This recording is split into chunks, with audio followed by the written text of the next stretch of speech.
ధ్యానం చేసి అనుభవిస్తే విడుతుంది. ఎవరో ఒక మహాత్ముడు అనుభవిస్తాడు, అనుభవించి ఆ ముడి విప్పి లోకానికి అందిస్తాడు. ఇప్పుడు అలా చేస్తే ఏమవుతుంది? నోటితో చెప్పడం కారు, మీరు ఒకప్పుడు మీరే ఆ ఆనందంగా మారిపోతారు. అదే జీవితానికి పరమార్థం, అదే మోక్షం. ఈ స్థితిని అందించగలదు అమ్మవారి కాంతి.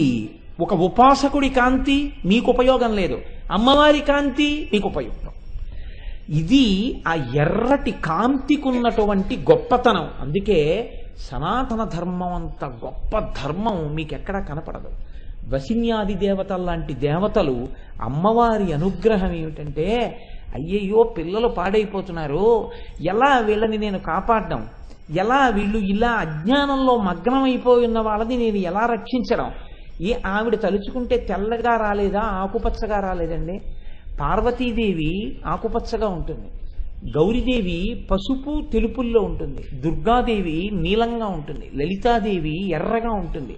నిజానికి మీరు విబ్జిఆర్ అని చెప్పినవన్నీ ప్రకృతిలో అమ్మవారి రంగులు. అవన్నీ ఈ రంగులే. లలితాదేవి ఎరుపు ఎందుకు ఎంచుకుంది? నిన్న నాకు ఉపన్యాసం చెప్పేటప్పుడు అనిపించింది, ఒక్క బ్లాక్ బోర్డు శుద్ధ ముక్క ఉంటే ఎంత బాగుండేది అనిపించింది. మీకు నిన్న చెప్పాను, నేను మళ్ళీ దాన్ని చెప్తున్నానని మీరు అనుకోకండి. ఉన్నది తెలుపు అంటే అందరం ఈశ్వరుడిలోనే ఉన్నాం. ఈశ్వరుడిలో ఉన్న వాళ్ళని జీవుడిగా విడిపోవడం అన్నది ఎప్పుడు మొదలైందంటే ముందు ఎరుపు విడితే. అందుకే విబ్జిఆర్ అని రాస్తే ఆర్ చివరకు ఉంటుంది. అంటే తెలుపులోంచి మొదట ఆర్ విడింది ఎరుపు, ఆ తర్వాత విబ్జి అన్నది violet, IndiGo, blue, yellow, green, red అవన్నీ రంగులన్నీ విడ్డాయి. ఇప్పుడు ఇవన్నీ విడ్డాక ఈ చివరికి నలుపు. ఎరుపు రంగు అంటే బ్రహ్మము నుండి జీవుడగుట, జీవుడు మళ్ళీ జ్ఞానమును పొంది బ్రహ్మమగుట. ఈశ్వరుడు నుంచి విడిపోయి అజ్ఞానంతో నేను జీవుణ్ణనుకోవడం అమ్మవారి ఆటే, మళ్ళీ కలపడం అమ్మవారి ఆటే. ఎందుకండి ఇలా కలపడం, విడదీయడం? చాలా కాలం ప్రేమించిన వ్యక్తి అంటే మళ్ళీ నేను పనికిమాలిన ప్రేమల గురించి మాట్లాడలేదు. ఏదో అది ఒక ధర్మబద్ధమైనటువంటి అంగీకరించదగినటువంటి ప్రేమ అయితే, అంగీకరించదగిన ప్రేమ అంటే మళ్ళీ నేను ఇంకొక ప్రేమలో అంగీకరించవలసిన విషయం మాట్లాడలేదు. నేను మాట్లాడుతున్నది కేవలం దాంపత్యమునందు ప్రేమ వంటి ప్రేమ. కొన్నాళ్ళు విడిపోయి మళ్ళీ కలుసుకున్నప్పుడు ఉండేటటువంటి ఆనందం ఎటువంటిదో, బ్రహ్మము నుండి జీవుడు విడివడి జ్ఞానమును పొంది మళ్ళీ కలుసుకోవడం అటువంటి ఆనందం. అంతే, అంతకు తప్ప ఇంకేం ఉండదు. ఈ జ్ఞానము కలగడానికి నేనేం చెయ్యగలను? అమ్మవారు ఆలోచించింది, నా కాంతి వాళ్ళ మీద పడేటట్టు చేసుకోవాలి చాలు. నా కాంతి ఎలా పడుతుంది? అక్కడ విగ్రహం అని మీరు అనుకున్న నాళ్ళు ఆ కాంతి మీ మీద పడదు. మీరు ఇక్కడ ఉపాసన చేసి అమ్మవారి ఆవిర్భావాన్ని చూసి ఎరుపు కాంతి మీ మీద పడుతున్నట్టు ఉపాసన చెయ్యగలిగితే ఉత్తర క్షణంలో మీ యందు ఒక మార్పు వస్తోంది.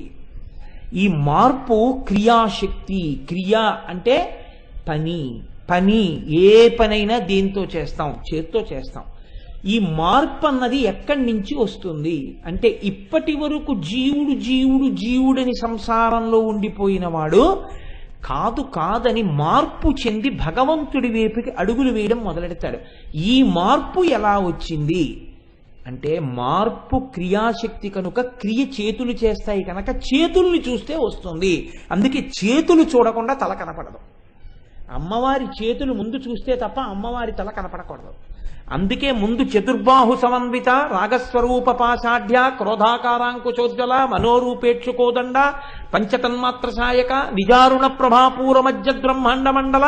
మళ్ళీ కాంతి చూశాక అప్పుడు చంపకాశోక పున్నాగ సౌగంధికల సత్కచ.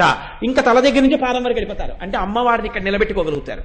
ఈ నిలబెట్టుకోవడానికి మీలో మార్పు రావడం అన్నది మొదలెక్కడా? ఎరుపు కాంతి మీ మీద పడేటట్టు మీరు ధ్యానం చెయ్యడంతో ప్రారంభం. ఆ ధ్యానమునకు మళ్ళీ ఇంకో మొదలుందా? లేదు. మీరు అక్కడ ప్రారంభం చేయవలసిందే. మనిషిగా చేయడం మొదలెడితే అమ్మవారి అనుగ్రహం మీ యందు ప్రసరణం ఎలా ప్రారంభమవుతుంది? చతుర్బాహు సమన్విత, 4 భుజములతో ఆవిర్భవించిన తల్లిగా మిమ్మల్ని అనుగ్రహించడం ప్రారంభిస్తుంది. లలితా సహస్రనామాన్ని అర్థం చేసుకోవలసిన విధానం అది. అంతేకాని ఏ నామానికి ఆ నామం కింద అమ్మవారు 4 భుజములతో ఉన్నది అని మీరు దానికి అర్థం చెప్పారనుకోండి, అమ్మవారు 4 భుజములతో ఉన్నది అని మీరు చెప్పడానికి వశిన్యాది దేవతలు ఆ మాట చెప్పలేదు మీకు. దాన్ని మీకు అన్వయం చేసుకుని మీరు అనుగ్రహింపబడాలని అమ్మవారు వశిన్యాది దేవతలతో స్తోత్రం చేయించింది. మీకు ఎలా పనికొస్తుంది ఇప్పుడు ఆ 4 భుజాలు? మీకేమైనా ఉపయోగం ఉందా? మీరు ఒకటి ఆలోచించండి. అమ్మవారికి 4 భుజాలా, అమ్మవారికి 2 భుజాలా, అమ్మవారికి 8 భుజాలా, అమ్మవారికి 18 భుజాలా, అమ్మవారికి 1000 భుజాలా? నాకు చెప్పండి. మీరు చెప్పలేరు. ఎందుకు చెప్పలేరో తెలుసా అండి? లలితాదేవిగా ఉంటే 4 భుజాలు, పార్వతీదేవిగా కూర్చుంటే 2 భుజాలు, గౌరీదేవిగా కూర్చుంటే 2 భుజాలు, కాళికాదేవిగా వస్తే ఆవిడికి 1000 భుజాలు. లేదు ఆవిడ మహిషాసుర మర్దనిగా వస్తే 18 భుజాలు. కాదు ఆవిడ ఒకనాడు లలితాదేవిగా ఉంటే ఎర్రబట్ట, ఆవిడ గౌరీదేవిగా ఉంటే పచ్చబట్ట, ఆవిడ అసలు కాళికగా ఉంటే దిగంబరి. ఆవిడ పుర్రెల మాల కట్టుకుంటుంది మొలకి. ఏది కట్టుకున్నా మీకు అమ్మ అంతే. తత్వం మాత్రం అమ్మే. ఆవిడ ఎలా ఉండనివ్వండి మీకు అనవసరం. ఆవిడ గంగోత్రిగా హిమాలయ పర్వతాల మించి జరితో కింద పడుతున్నది గంగే. మీరు 11 అయితే తప్ప స్నానం చెయ్యలేనంత వేగంతో హరిద్వార్లో ప్రవహించినది గంగే. మీరు కాశీలో దిగి స్నానం చెయ్యగలిగినటువంటి సాధు ఆ ప్రవాహంతో ఉన్నది గంగే. అన్ని చోట్ల గంగే. మీరు కాలు పెట్టలేకపోయారు, మీ శక్తి తక్కువ తప్ప మీరు స్నానం చేయలేకపోయారన్నది గంగ కాదనకండి.